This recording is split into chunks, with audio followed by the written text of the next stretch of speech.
গল্পের নাম অনুভবে তুমি, পর্ব সংখ্যা 39। লেখিকা মুমতাহানা জান্নাত মৌ। ইভান বাসায় এসে দেখে সব কিছু ঠিকঠাক আছে। সবার রুমের দরজা খোলা, কারো রুমের দরজায় বাইরে থেকে লক দেওয়া নাই।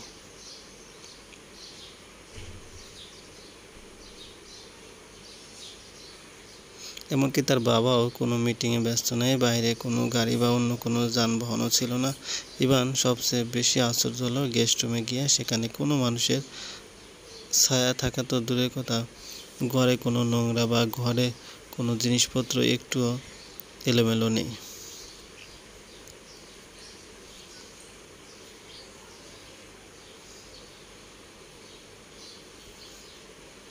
ইভান তখন তার নিজের রুমে চলে গেল। রুমের দরজা খোলাই ছিল। এদিকে ইভান রুমে ঢুকতে অতসী চিৎকার করে উঠল। ইভান তা শুনে দৌড়ে গিয়ে অতসীর মুখ চেপে ধরল আর বলল, আমি আমি আমাকেও চিনতে পারছো না?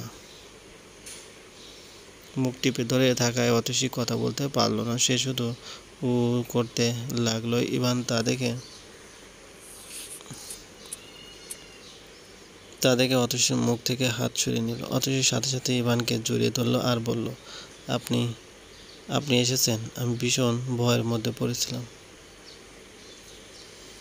আর কিছুক্ষণ এভাবে একা একা থাকলে অজ্ঞান হয়ে পড়ে যেতাম।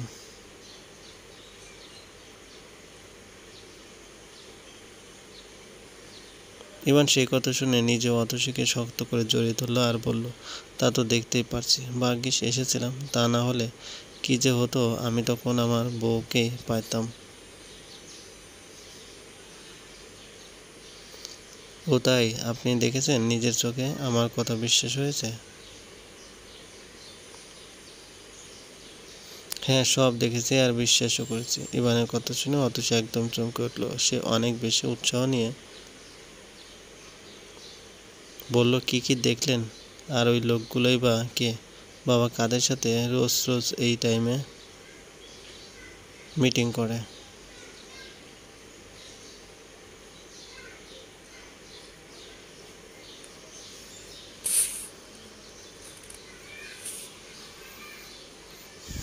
ইভান সেই কথা শুনে বলল, অতসী তুমি কবে থেকে এরকম বানিয়ে বানিয়ে গল্প বলা শিখলে? মানে কি বলতে চাইছেন আপনি?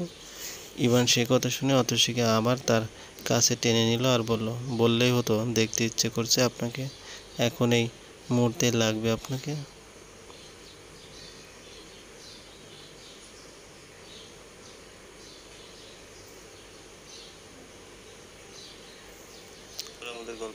এখন এই মুহূর্তে লাগবে আপনাকে, তাহলে তো চলে আসতাম। অবশ্যই সাবস্ক্রাইব করবেন।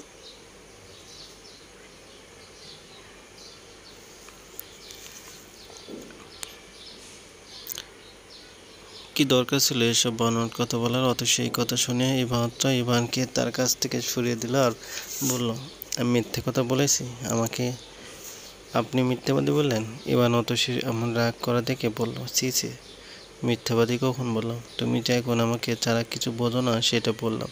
তাছাড়া আমি তো এটাই চাই, আমার বউ সবসময় আমাকে মিস করুক আর আমাকে বাসায় আনার জন্য নানা অজুহাত দেখাক। ইভানের এমন কথাবার্তা শুনে অতসীর ভীষণ রাগ হলো। সে বুঝতে পারল ইভান আসার আগে তার বাবার মিটিং শেষ হয়ে গেছে। সেজন্য ইভান এরকম বলছে। অতসী আর কথা না বাড়িয়ে মন খারাপ করে থাকলো, কারণ ইভান তাকে নিয়ে আবার অন্য কিছু ভাবছে। অতসীকে এরকম চুপচাপ থাকা দেখে ইভান বলল, খুব খারাপ লাগছে তাই না? ভাবছো কোনো মানুষকে বিয়ে করলাম যে একটু সময়ও দিতে পারে না, বউকে আদর করা তো দূরের কথা, তার সাথে বসে 2 মিনিট ভালোবাসার কথা বলে না। অতসী কোনো উত্তর দিল না। সে ইভানের কথাগুলো শুনে ভীষণ লজ্জা পেল, কারণ সে কখনোই এগুলো ভাবেনি, বরং সে ইভানকে নিয়ে গর্ববোধ করে। ইভান তার দায়িত্ব পালন করার জন্য সর্বদা প্রস্তুত থাকে। সে বিন্দুমাত্র গাফিলতি করে না, যা অতসীর ভীষণ ভালো লাগে। ইভান নিজেও অতসীর পাশে গিয়ে বসল আর অতসীর হাত ধরে বলল, তোমাকে আগেই বলেছিলাম আমার বউ হতে হলে অনেক বেশি ধৈর্য ধরতে হবে আর অনেক ত্যাগও স্বীকার করতে হবে। সবসময় প্রস্তুত থাকতে হবে আর ভাবতে হবে কিছুই হয়নি, আমার হাজব্যান্ড সবসময় আমার পাশেই আছে। এমন হতে পারে আমি আর বাসায় জীবিত নাও ফিরতে পারি। তুমি তো নিজেও দেখেছো কতবার বেঁচে ফিরেছি, মরতে মরতে বেঁচে গেছি। সব আসলে আল্লাহর রহমত। আল্লাহর রহমত ছাড়া আসলে কিছুই সম্ভব নয়। অতসী ইভানের কথা শুনে তাকে জড়িয়ে ধরল আর কাঁদতে কাঁদতে বলল, আপনি প্লিজ এভাবে বলবেন না, কিছুই হবে না আপনার। ইভান অতসীর চোখের পানি মুছিয়ে দিয়ে বলল, নো নো, কাঁদা চলবে না, অনেক বেশি শক্ত হতে হবে তোমাকে। অতসী ইভানের কথা শুনে ফ্যাল করে তাকিয়ে রইল। ইভান তখন অতসীর মুখটি উপরে তুলে বলল, ওভাবে তাকিয়ে আছো কেন? ভালোবাসা লাগবে? অতসী তা শুনে বলল, না। ও তাই? তাহলে চলেই যাই। ভাবলাম বউকে একটু ভালোবাসবো, আরো অনেক কাছ থেকে দেখবো, কিন্তু বউ তো সেটা চাচ্ছে না।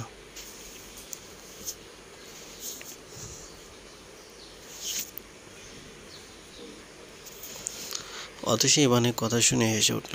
ইভান অতসীকে এভাবে হাসা দেখে কিস করতে লাগলো আর বলল, আমার বউ তাহলে রাজি আছে? না না, রাজি নই। ইভান অতসীর কথা না শুনে তাকে তার ভালোবাসার চাদরে জড়িয়ে নিল, কারণ আজ তার মনে ভালোবাসার অনুভূতি জেগে উঠেছে। সে বুঝতে পারছে অতসী নিজেও তার ভালোবাসায় সঙ্গ দিতে চায়। ইভান অতসী কাঁপা কাঁপা ঠোঁটে ভালোবাসার স্পর্শ বসিয়ে দিল। মুহূর্তের মধ্যে অন্যরকম একটা ভালোবাসার পরিবেশ তৈরি হলো। দুইজন প্রেমিক প্রেমিকার বহুদিনের ভালোবাসা আজ পূর্ণতা পেল। অতসী ইভানের ভালোবাসায় নিজেকে সম্পূর্ণভাবে হারিয়ে ফেলল। দুজনই যেন আজ ভালোবাসার অতল গহ্বরে তলিয়ে গেল।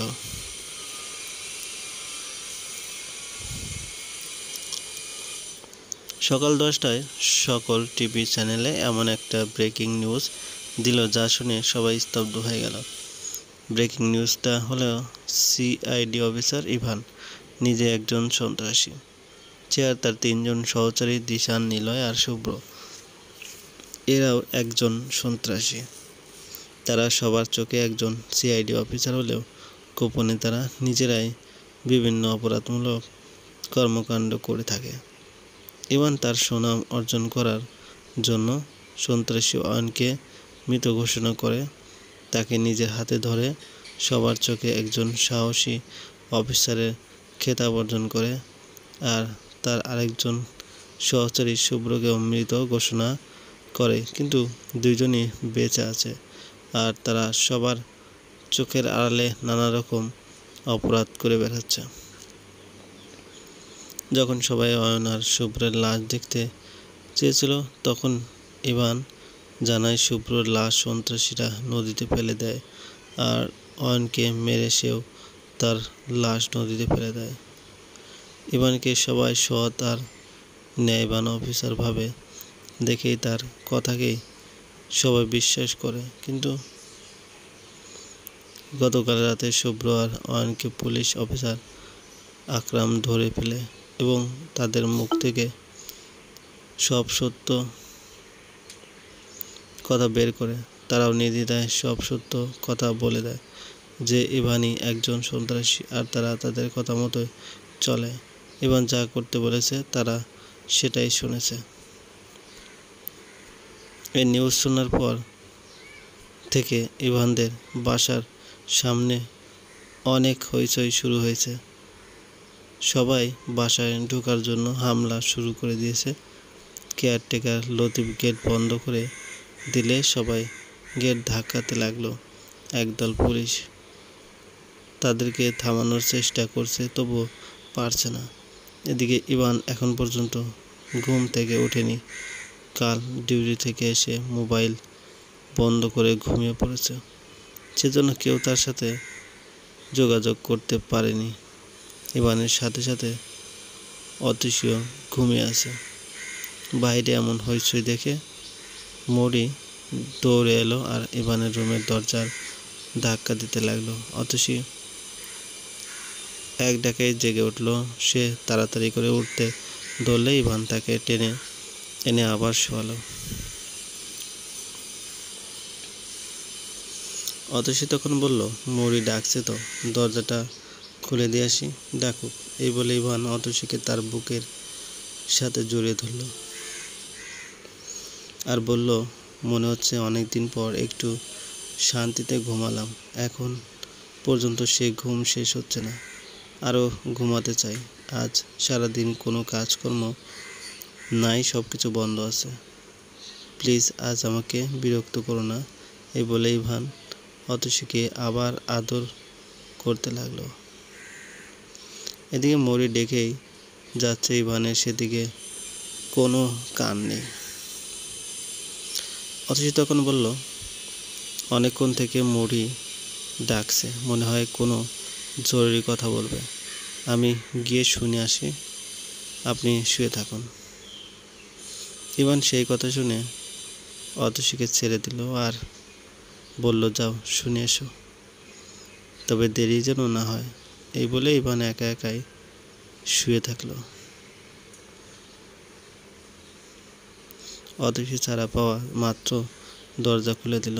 মৌরি অতসীকে দেখা মাত্র বকা আরম্ভ করলো, কখন থেকে ডাকছি তোমাদের, একবারও কি শোনোনি তোমরা?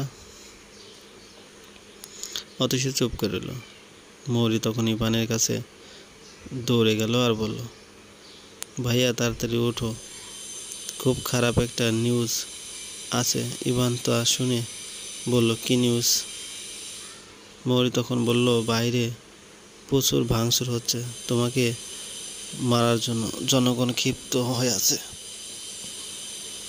ইভান তা শুনে এক লাফে বিছানা থেকে উঠল আর দৌড়ে জানালার কাছে গেল। ইভান এত মানুষ দেখে নিজেও স্তব্ধ হয়ে গেল। সে তাড়াতাড়ি করে তার মোবাইল অন করলো, কারণ ইভান বুঝতে পেরেছে কেন সবাই এত রাগান্বিত তার উপর। ইভান তাড়াতাড়ি করে শুভ্রকে ফোন দিল, কিন্তু শুভ্রর ফোন বন্ধ ছিল। এরপর ইভান অয়নকে ফোন দিল, অয়নের ফোনও বন্ধ পেল। ইভান সেজন্য দিশানকে ফোন দিল। দিশান সাথে সাথে ফোন রিসিভ করলো আর বলল, স্যার আপনি কোথায়? অনেকক্ষণ থেকে ট্রাই করছি আপনাকে, কিন্তু বারবার ফোন বন্ধ পেয়েছি। ইভান তখন কাঁপা কাঁপা গলায় বলল, অয়ন আর শুভ্র কই? ওদেরকে কি পুলিশ ধরে নিয়ে গেছে?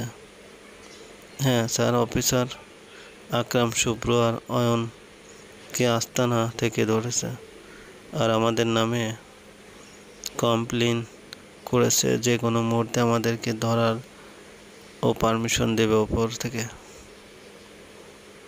দিশানের কথা শুনে ইভান বলল, তোমরা পালিয়ে যাও, কোনো গোপন জায়গায় লুকিয়ে থাকো।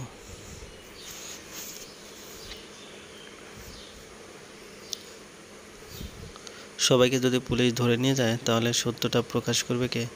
আর হ্যাঁ, সন্ত্রাসী আহসানের গোপন আস্তানার যে ভিডিও আর ছবি আছে ওগুলো সাবধানে রাখবে। পুলিশ অফিসার আকরামের হাতে যেন না যায় সেগুলো। সময় মতো ওগুলো নিয়ে হাজির হবে।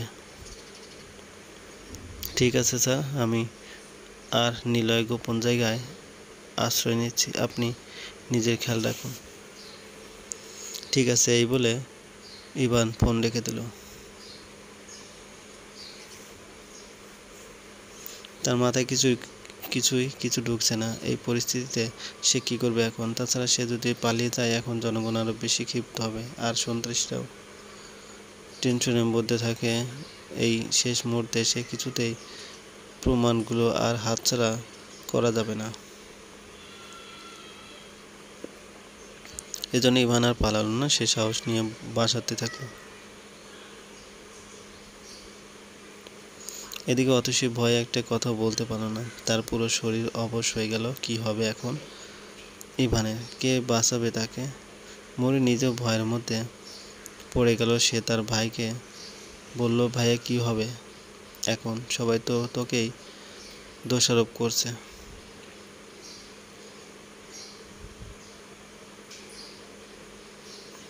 আর প্রতারণা করার জন্য তোকে যে কোনো মুহূর্তে ধরে নিয়ে যাবে জেলে। ইভান সে কথা শুনে বলল, অয়ন আর শুভ্র যে বেঁচে আছে সে কথা আর কাকে বলেছিস? কিভাবে আকরাম জানতে পারলো এটা?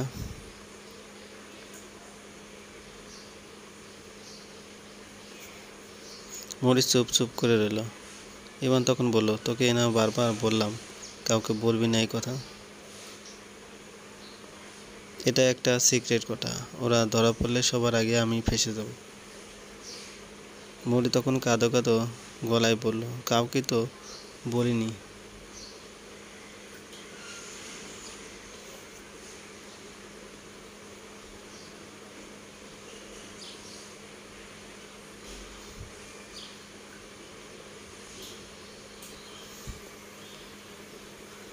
এদিকে অয়নের মা আর নেহা ব্রেকিং নিউজটা শোনা মাত্র দৌড়ে ইভানদের বাসার দিকে আসলো, কিন্তু কেয়ারটেকার আর লতিফ কাউকে ঢুকতে দিল না বাসায়। কিছুক্ষণ পর পুলিশ অফিসার আকরাম আসলো বাসায়। ইভানকে দেখা মাত্র বলল, আসসালামু আলাইকুম সিআইডি অফিসার, আপনি ভালো আছেন তো?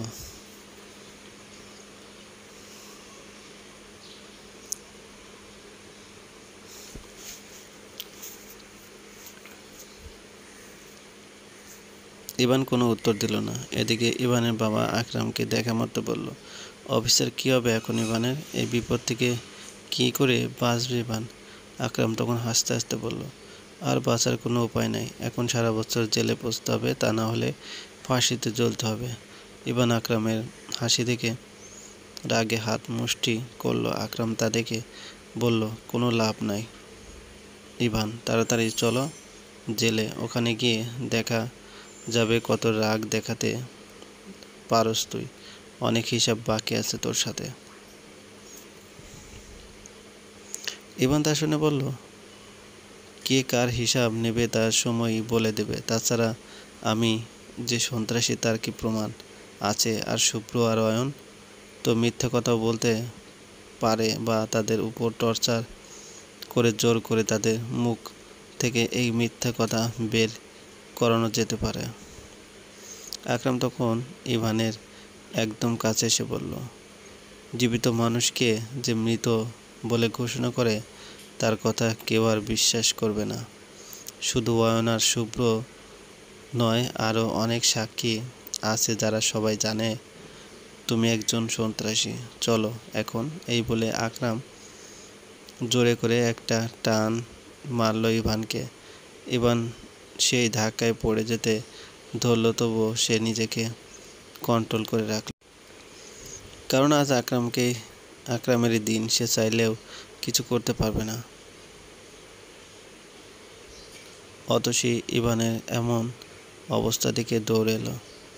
অতসী পুলিশ অফিসারকে বলল, প্লিজ আপনারা একটু ভালো করে যাচাই করে দেখুন, ইভান কখনোই একজন সন্ত্রাসী হতে পারে না, আপনাদের কোথাও ভুল হচ্ছে। পুলিশ অফিসার আকরাম তখন বলল, কোনো ভুল হয় নাই, আর সবচেয়ে বড় প্রমাণ তো তুমি।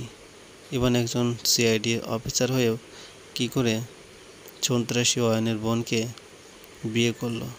এ থেকে বোঝাই যাচ্ছে অয়নের সাথে তার আগে থেকেই পরিচয় আছে, তা না হলে তোমার দেখা সে পেল কোথায়? অতসী তা শুনে বলল, ইভানের সাথে আমার পরিচয় তো ভার্সিটিতে, তাছাড়া ভাইয়ের সাথে তার তো কোনো পরিচয় ছিল না। আকরাম তখন হাসতে হাসতে বলল, এসব মুখের কথায় কাজ হবে না, আইন প্রমাণে বিশ্বাস করে। ইভান আর অয়নের মধ্যে অনেক আগে থেকেই ভালো সম্পর্ক আছে, সেজন্যই তো অয়ন ইভানের বোনকে আর ইভান অয়নের বোনকে বিয়ে করেছে। কি দারুণ কেমিস্ট্রি! তারপর অয়নকে বাঁচানোর জন্য তাকে মৃত বলে ঘোষণা করেছে, অথচ আইন এখনো বেঁচে আছে। ইভান মারাত্মক একটা অপরাধ করেছে।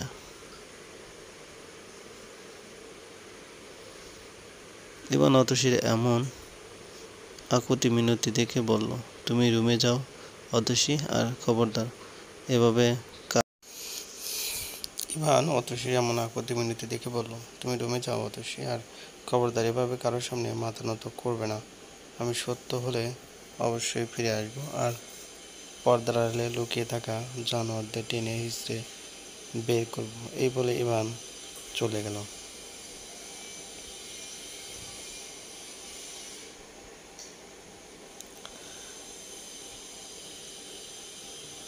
অতসী ধরে ধরে চিৎকার করতে লাগলো। সে কখনোই ভাবেনি ইভানের এইরকম অবস্থা হবে। মৌরি আর ইভানের মাও কাঁদতে লাগলো। মুহূর্তের মধ্যে ইভানদের পরিবারের শোকের ছায়া নেমে এলো। ইভানের বাবা সবাইকে তখন সান্ত্বনা দিয়ে বলল, আমি নিজে ইভানকে নির্দোষ প্রমাণ করব, তোমরা কেউ চিন্তা করো না। অ্যাডভোকেট হয়েছে কিসের জন্য? নিজের ছেলেকে যদি নির্দোষ প্রমাণ না করতে পারি, তাহলে আমি এই পেশাই ছেড়ে দেব। ইভানের বাবার কথা শুনে অতসী ওনার দিকে তাকালো, কারণ অতসী সেই থেকে ইভানের বাবাকে সন্দেহের তালিকা রেখেছে। এই কয়দিন ধরে বাসার মধ্যে ইভানের বাবা মিটিং করছে। নিশ্চয়ই এর পিছনে ইভানের বাবার কোনো হাত আছে। পুলিশ অফিসার আকরাম যখন ইভানকে গাড়িতে ওঠাতে ধরলো, আশেপাশে থেকে সাধারণ জনগণ একের পর এক ঢিল ছুঁড়ে মারল। বন্ধুরা, গল্পগুলো ভালো লাগলে অবশ্যই লাইক করবেন, কমেন্ট করে জানিয়ে দেবেন। চ্যানেলে যদি নতুন হয়ে থাকেন অবশ্যই সাবস্ক্রাইব করবেন, পাশে থাকা বেল আইকনটি প্রেস করে রাখুন, যাতে নতুন নতুন ভিডিও আপলোড করার সাথে সাথে আপনার নোটিফিকেশন চলে যায়। অলরেডি যারা সাবস্ক্রাইব করে রেখেছেন তাদেরকে অসংখ্য ধন্যবাদ। ভালো থাকবেন।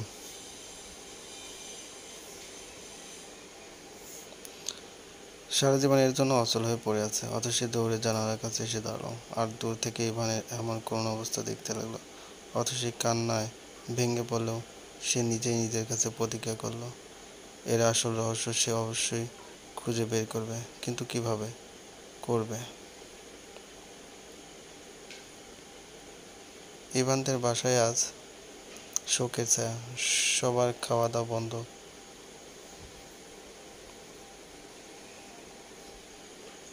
আর কারো চোখে কোনো ঘুম নেই। ইভানের বাবা সবাইকে শুধু সান্ত্বনা দিচ্ছে। অতসী তখন নিজেও ইভানের বাবার কাছে গেল আর বলল, বাবা, আপনি আজ থেকেই চেষ্টা করুন, প্লিজ বাবা, ইভানকে বের করে আনুন তাড়াতাড়ি, যত তাড়াতাড়ি সম্ভব ওকে নির্দোষ প্রমাণ করুন। হ্যাঁ, আমি তো চেষ্টা করবই, আমি ছাড়া এখন কে আছে ওর পক্ষে? এই বলে ইভানের বাবা বাসা থেকে বের হয়ে গেল। ইভানের বাবা চলে যাওয়ার সাথে সাথে অতসী মৌরিকে বলল, মৌরি, তুমি আমাকে একটা সত্য কথা বলবে? কি সত্যি কথা? তুমি কি ইভানকে সত্যি সত্যি ভালোবাসো? আর কি সত্যি সত্যি চাও সে ফিরে আসুক আবার? হ্যাঁ, অবশ্যই, কেন নয়? সে আমার ভাই হয়, আমি সবসময় এটাই চাইব। তোমার বাবাকে কি আর শুভ্র কথা বলেছিলে? ওরা যে বেঁচে আছে সেটা কি জানতো বাবা? হ্যাঁ, তো কি হয়েছে? বাবাকে বললে কি হবে? অতসী সেই কথা শুনে মৌরির হাত ধরে বলল, খুব মারাত্মক ভুল করেছো তুমি। কি করতে পারলে এটা? মৌরি এই কথা শুনে বেশ আশ্চর্য হলো। সে তো বাইরের কাউকে বলেনি, তার বাবাকেই তো বলেছে। অথচি তখন বলল, ইভানের এই অবস্থার জন্য তোমার বাবাই দায়ী। কি বলছো এসব? পাগল হয়েছো? উনি আমাদের বাবা হয়, আর একজন বাবা কি করে তার ছেলের সাথে এরকম একটা কাজ করতে পারে। অতসী তখন মৌরিকে বলল, প্লিজ মৌরি, বিশ্বাস করো, অন্তত তুমি একটু বোঝার চেষ্টা করো। আমি ইভানকে বলেছিলাম, কিন্তু সেও বিশ্বাস করেনি। মৌরি সেই কথা শুনে বলল, তুমি কি দেখেছ? আর কি জন্য বাবাকে সন্দেহ করছো? অতসী তখন সব কথা খুলে বলল মৌরিকে। মৌরি নিজেও বেশ আশ্চর্য হলো,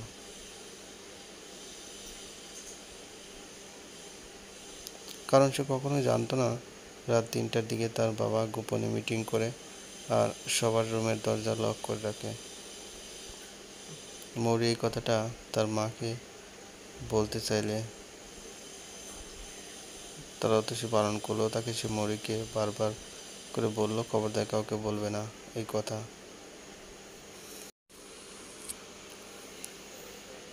কারণ এই মুহূর্তে কাউকে বিশ্বাস করা ঠিক হবে না। আমাদের সবসময় মনে রাখবে, তোমার ভাই আর আমার আর স্বামী অনেক বড় বিপদে আছে। তাদেরকে যে করে হোক নির্দোষ প্রমাণ করতে হবে, তা না হলে অনেক বড় সর্বনাশ হয়ে যাবে। মৌরি অতসীর কথা মেনে নিল। সে কিছুটা আন্দাজ করতে পারল তার বাবার উপর তারও সন্দেহ হলো, কারণ নয়ন আর শুভ্র যে বেঁচে আছে সেটা সে তার বাবাকে নিজের থেকে বলেনি। তার বাবা নিজেই শুনতে চাইছিল, এমনভাবে জিজ্ঞেস করছিল, মৌরি ভাবতে পারেনি এর পেছনে অন্য কোনো রহস্য আছে। সে তো আর জানতো না তার নিজের বাবাই এরকম একটা জঘন্য কাজে লিপ্ত। চলবে, গল্পটি ভালো লাগলে অবশ্যই লাইক করবেন, কমেন্টে করে জানিয়ে দেবেন। চ্যানেলে যদি নতুন হয়ে থাকেন অবশ্যই সাবস্ক্রাইব করবেন, পাশে থাকা বেল আইকনটি প্রেস করে রাখুন যাতে নতুন নতুন ভিডিও আপলোড করার সাথে সাথে আপনার নোটিফিকেশনে চলে যায়। অলরেডি যারা সাবস্ক্রাইব করে গেছেন তাদেরকে অসংখ্য ধন্যবাদ। ভালো থাকবেন।